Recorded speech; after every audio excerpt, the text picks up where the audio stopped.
Noting that the protesters now have started to pick up, bits of snow, ice from the curbs here to throw at the vehicles, the federal vehicles, as they leave the Whitwell Federal Building. And I was just talking to somebody off camera here for just a moment, somebody who had come to join the protest here and just had a process question for me about what happens. And I think it's a good question to answer here on the stream as well. What happens to people once they're disappeared off the streets here in the Twin Cities? What becomes of them? And John and I have been reporting on the ground now for several weeks where we are able to answer that question partially. It seems that people who are taken here, are disappeared, are taken and held here at the Whitwell Federal Building, and then with increasing frequency are being shipped out on deportation flights from the Minneapolis airport, which is quite close to where this building is.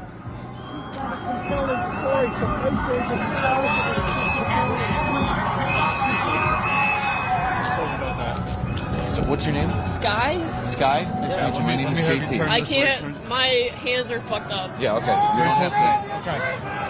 So I'm standing here with Sky. Sky, I'm assuming spelled S-K-Y? S-K-Y-E. I-Y-E, okay. Sky, can you were just telling us off camera a little bit about your story. Can you tell us what happened to you? So first off, I'm a United States Marine veteran.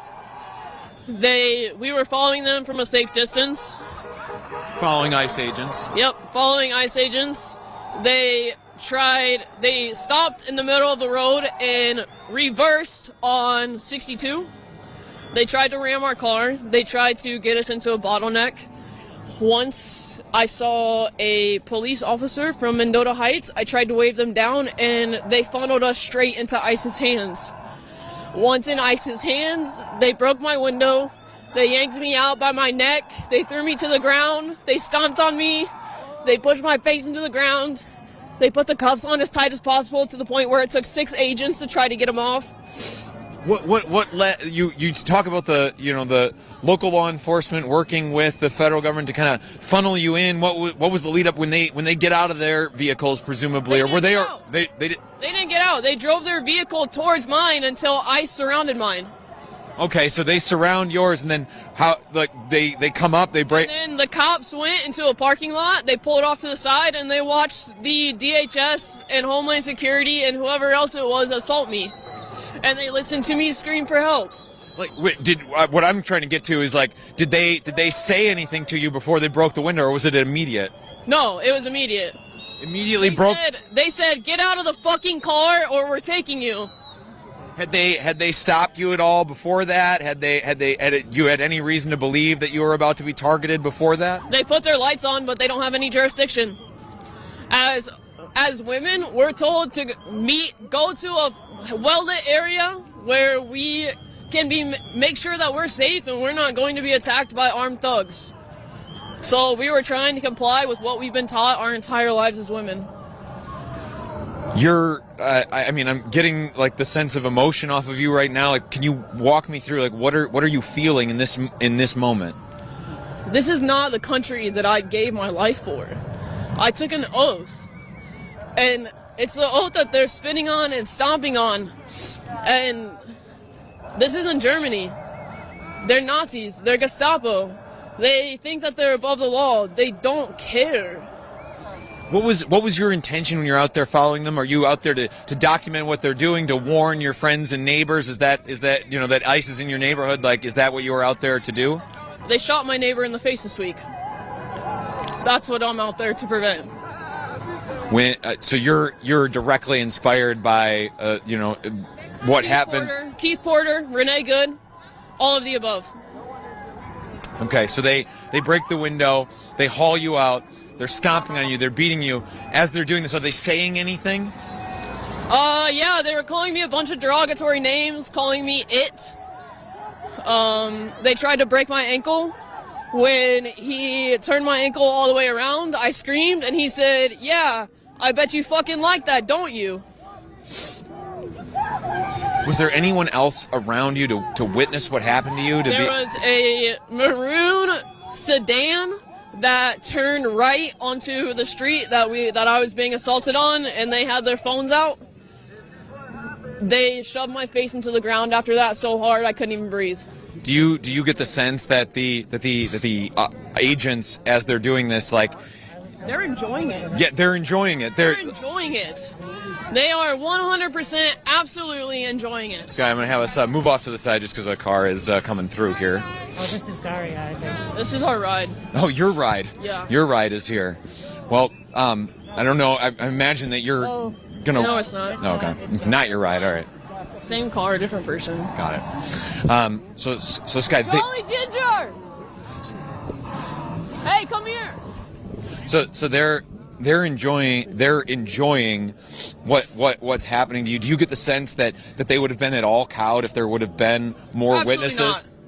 They literally said in there, they said, "Have you not learned? This is why we killed that lesbian bitch." Do you think they feel sorry about that at all? Using that sort of language? This is the kind of violence that we have seen in so many different instances, where it was so predictable what was going to happen in these cities as the Trump administration ratcheted up the fucking pressure. Ratcheted up the pressure. Put more pressure on these communities, recruited more of these agents with lax standards, and going out of their way to recruit people who were beholden to the president ideologically before anything else, without giving them proper training, without, in fact, probably going out of their way to train them in ways that are directly escalatory, to focus on producing the propaganda first and recruiting what is ostensibly a partisan paramilitary force for the president that can go around beating up people, threatening people. As of right now... He's not a president, he's a dictator. A dictator. A tiny dictator. When you, I imagine you're probably still feeling some hurt. I don't know if we got, you may have said it up top and it may just not have registered for me, but how long ago this happened? We were taken at about 2:30, 3 p.m. Okay, so within just the last few hours. But there were people in the cell with us that were taken at 9 a.m. this morning. In the cell with you? And they have not been given a phone call. So... And they left. The intercom system is broken, and they left us there without telling anybody that there was detainees in the hallway. We couldn't use the restroom, we couldn't get water, we couldn't do anything because they left us there. This was here at the Whipple Federal. So after they beat you, they put you, I assume, into their vehicles. Are they saying anything to you in the ride over here? What happens when you get to Whipple? Walk me through then those intervening hours. So, well, I'm kind of cheeky, so I sang the Marine Corps anthem the entire ride over here at the top of my lungs. And the tiny guy who assaulted me pretended to conduct it until I switched it to a remix. And I said, from the halls of Montezuma to the shores of Tripoli, I will fight my country's battle against Gestapo and Nazis. First to fight for right and freedom and to keep our honor good. I'm Cloud. Gestapo? That's the secret. German police. The SS. Yeah. Oh, okay.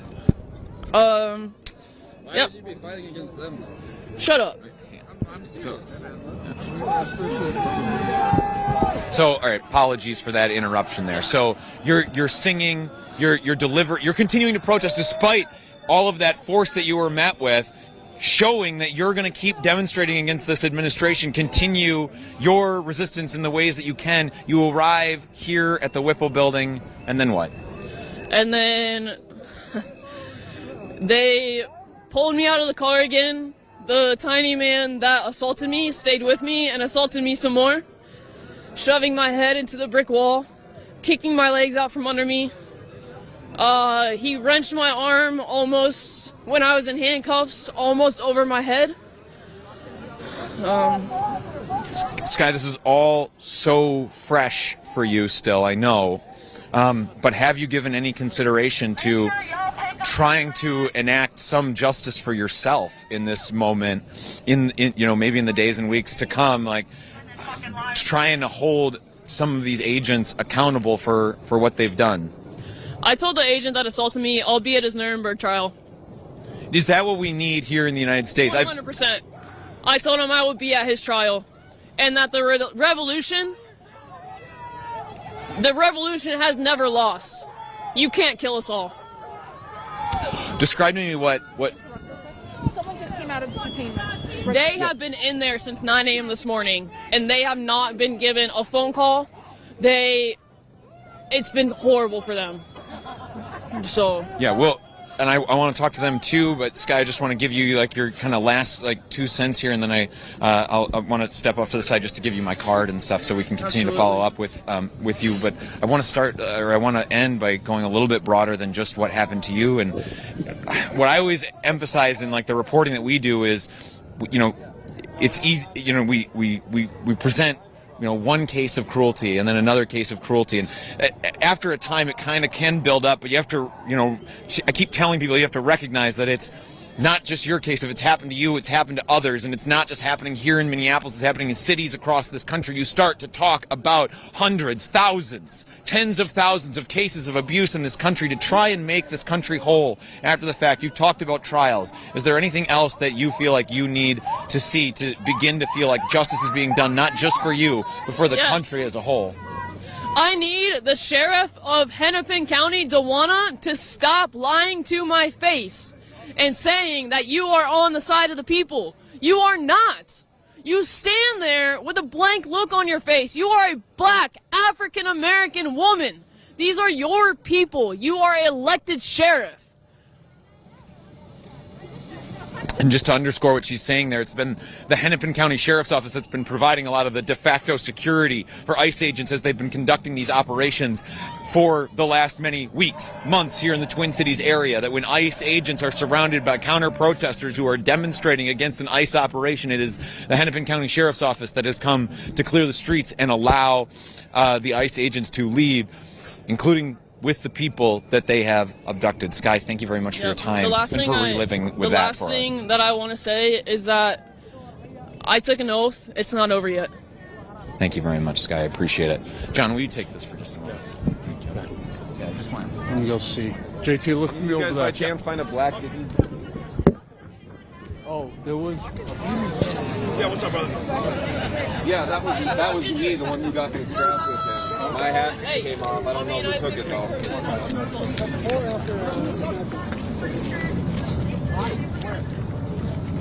Yes, he was Hispanic and he was wearing a.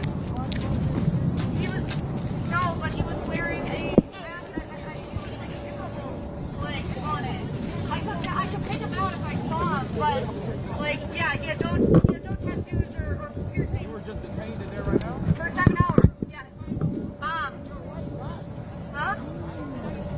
Why did you because we were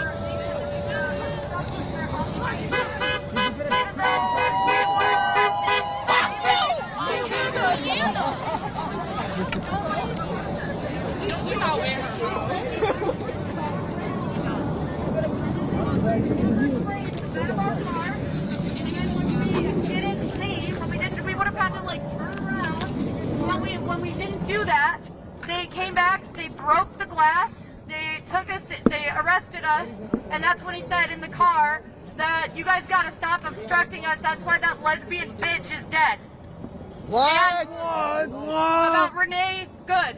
And the two other agents in the car, I mean, they didn't say anything. They didn't laugh, but they didn't say anything. They didn't call out their guy, and then they were laughing with him about shit after that. No, they did not hold each other accountable. Of course they didn't hold each other accountable. Hey guys, people are coming out. We're going to want to move. Federal agents are coming out now from the Whipple building.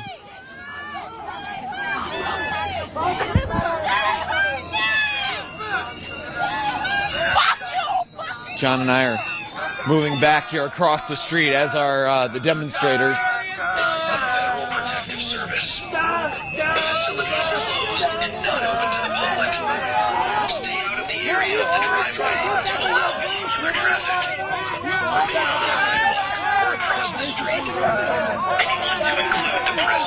See some of the demonstrators there standing with their hands raised in sign of non-violence.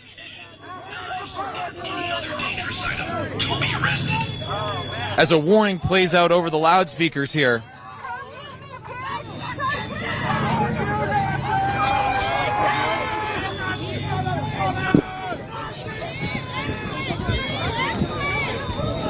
John and I are putting on some of our safety equipment now because the appearance of these federal agents has usually also come with some sort of force, whether it be flashbangs or tear gas or pepper spray. And you see the agents walking back a little ways here.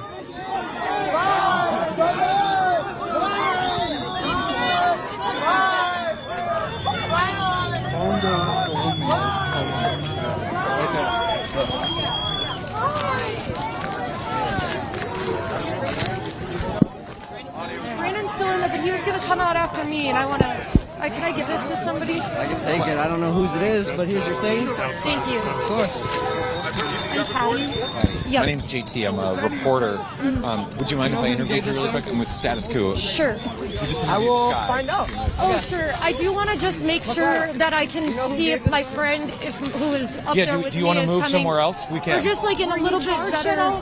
With anything, love? No, I wasn't charged with anything. Just a little bit, higher, so I can see if he's coming out. Absolutely. All right. John. All right, so I'm sitting here with, it's Patty, correct? Yeah. Patty, can you just spell that very quickly? Yeah, Patty. So you came out just after Sky, who we just interviewed. Can you describe what happened to you today? Yeah, well, we were trying to defend our neighbors and our community, keep our community safe, and I said that we were obstructing their operation, even though there were no cars. We were not in an active raid. There were no cars ahead of them. We were just behind them, and they said that we were obstructing. Before they arrested us, an agent came and sprayed pepper spray into the vent of our car, even though we had not done anything. We had not done anything. Nothing.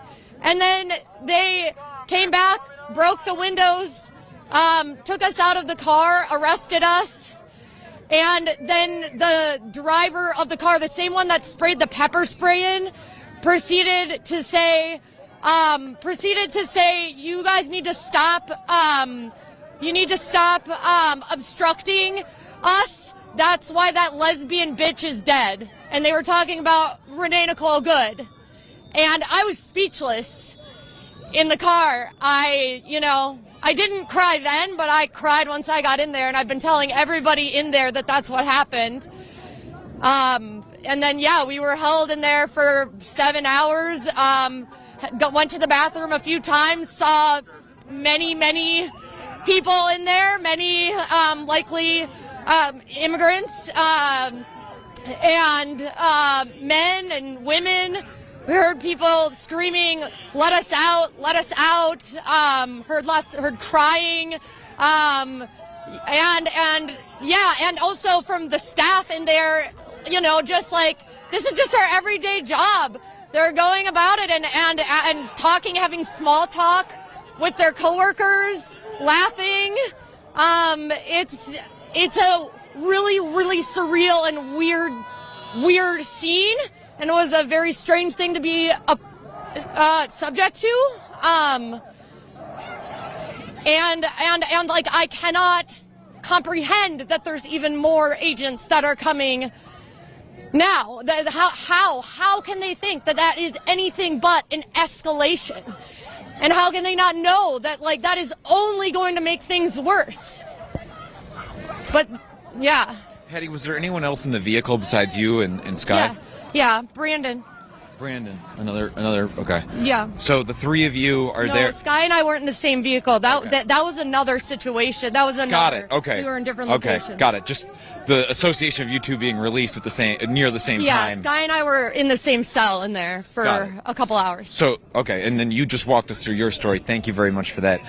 In Sky's situation, she was talking about being having the window broken out in her car and being physically assaulted. Did you endure any sort of physical assault or pain from the agents? I was lucky that I did not endure any physical assault. I was very careful to be as compliant as possible because I did not want to get brutalized. And sometimes you can be compliant and still get brutalized. So I feel lucky that I didn't. Absolutely. So, and we're glad that you're okay. What do you feel like the message that the Trump administration or that these agents were trying to send to you was by detaining you, by holding you inside the Whipple building? That you should be afraid. That we have the power, and that like we can do whatever we want to do, that we can take your freedom away if you try to get in the way of our kidnapping operation, you know? But what they don't realize is that like this just makes me and others even more committed to the cause. Because we see how unjust it is throughout, like on the outside and on the inside. Like, what happened to me is further radicalizing me. It's further radicalizing me. If you want to stop radicalizing people, then stop fucking locking people away from trying to protect their fucking neighbors. How about that? Or stop killing people who live here in the Minneapolis And stop killing area. people in my neighborhood. Thank you. It seems like Sorry, you're dealing with a lot of emotion. You've had I mean, stressful doesn't even begin to, I think, describe. I don't think the English language has the words to accurately describe the kind of day that you've endured. But what are you feeling right now? I mean, I'm feeling, just walking out and seeing everyone here made me feel so happy. I was like, I'm with my people. My people are here, you know? I feel supported. I feel committed to the cause as ever. Feel ready to go back and keep protecting my neighbors. I do want to get a little bit of sleep, and I'm excited to see my cats. I'm going to let you do that, especially since we're hearing final warnings here that it seems like there might be more action. John, if you could show that scene there.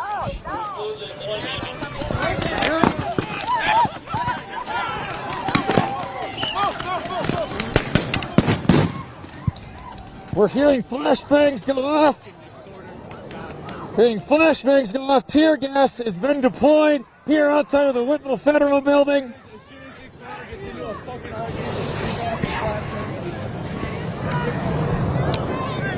Tear gas filling the streets here as the agents move forward, firing noisemakers, firing tear gas. I heard the telltale sign of the pepper ball guns going off.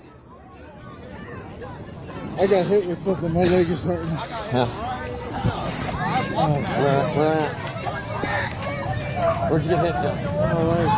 My leg? Here, hang on. It's here. You can't see it. It's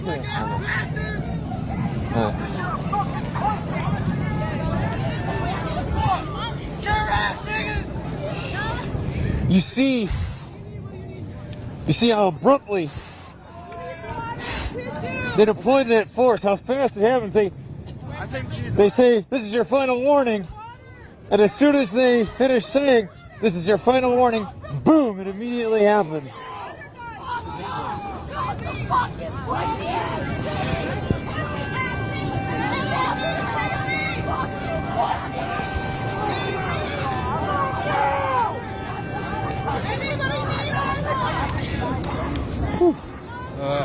You alright? Yeah, I'm fine. I'm worried about you. Yeah, I got hit with one of the flashbangs. John's telling me here that he thinks he got physically struck by one of the flashbang grenades that the agents deployed. If you guys can capture me in this? Yeah. Okay, because I have something really important to say. Yeah. First of all, fuck ICE. Take their rights too. Somebody needs to take their rights too. I'm 16. I'm the daughter of Nina Long, a military vet in the Navy. And I don't fuck with this shit at all. She knows that, and we live over there by the barracks. I don't fuck with this shit. The only thing ICE is doing is ruining Minnesota. And this is sad to see because I have family. I have family that are getting deported constantly. And this is affecting me. This is affecting going to school. Because the kid that was took during the Target raid, I knew him. My friends knew him. And this is so disappointing to see. This is so disappointing to see. So I will stand up for it because never let journalism die. They fucking gassed me again. Agents there firing more pepper balls. I was struck twice there, John. Got shot with 2 pepper balls myself. The protesters had gone back out into the streets. To challenge the... Hey, come back. Come here. Are you? First of all, are you okay? Yeah. Yeah. They threw it right at my fucking foot. They don't care if they're hurting people. They do not care if they're hurting people because their only agenda is to steal people. It's just to steal people and keep them detained. It doesn't matter if you're a U.S. citizen. I've been here for 16 years of my life, and they'd probably take me because of the color of my skin. They're not judging you based off your citizenship. They're judging you off of accents, anything that doesn't justify their political game. What do you feel like the messages that the Trump administration or that these agents are sending to you right now? I feel like what they're sending to me is that they don't care. They're mocking us. They're treating us like we're below human, like we're dirt under their boot. And it's disgusting to see because they're treating their own people like this. There's Asian officers in there. There's Hispanic officers in there. And it's sad to see because it's just showing the levels of corruption that is here in Minnesota still. What leadership do you want to see from your elected leaders right now in standing up against all of this violence that's being meted out against you, against everyone you're standing here beside, against the communities that surround us that you're here to stand up for? What should your leaders be doing? What message do you want to send to your leaders right now? The leaders that should be standing up for us right now, you need to enforce violence against them because that's the only way they're going to push out and learn. Because they're committing violence against your citizens. Maybe it could be even your children one day. And you know what you're doing? You're letting them know it's okay. By not being here right now, by not standing up for the citizens of Minnesota, you're letting them know it's okay. And they're getting away with this because they're committing violence. At this moment, they're committing violence against us. I hope you know this is going to affect you too. And I don't know if you dropped it, but I did not catch your first name when we started talking. My name is Aaliyah. Aaliyah, could you spell that for us really quick? E-I-L-I-Y-A-H. So Aaliyah, I think you referenced that you're 16? Yes. 16. It's a young age to be dealing with all this. I know when I was 16, this was about the furthest thing from my mind. How do you feel about the world that's being left to you or the country that's being left to you and left to your friends and maybe your family who's around your same age? How do you feel about the future that lies in front of you?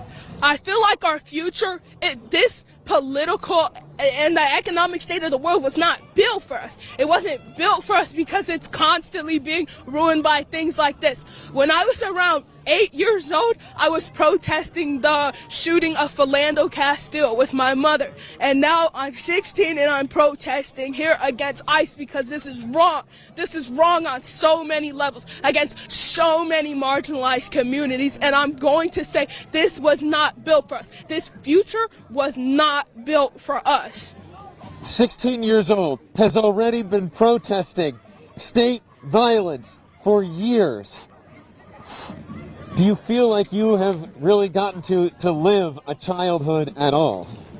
No, I don't believe so because my childhood has been advocating. It's just been advocating for stuff like this. My mother and me, we feed the homeless. She had a nonprofit organization just for that because Minnesota was not set up for us. It's not set up for black people, and it is sad to see. It's not set up for Hispanic people either. And to see how far we've come in the last 4 months is disappointing, and this is off of one man's decision to destroy an entire state for his gain, He's destroying what he's supposed to be protecting for his gain. This is not the USA. This was never the USA, and I'm seeing that now. I'm seeing that up front and close. After having the violence acted upon against me, I'm seeing it physically and emotionally, and it is sad to see. This is arbitrary. Well, yeah, thank you very much for your time. I just want to be sure that I'm not taking up any more of yours, because I think at this time, even though the agents have moved back, I think they've shown that they're willing to use enough force that I want to be sure that you're able to keep your head on a swivel if you're out here. So thank you very much for talking to us. I appreciate it. I will be out here for the time being. Yeah, thank you, Ilya. Appreciate it. I mean, what do you even say after that?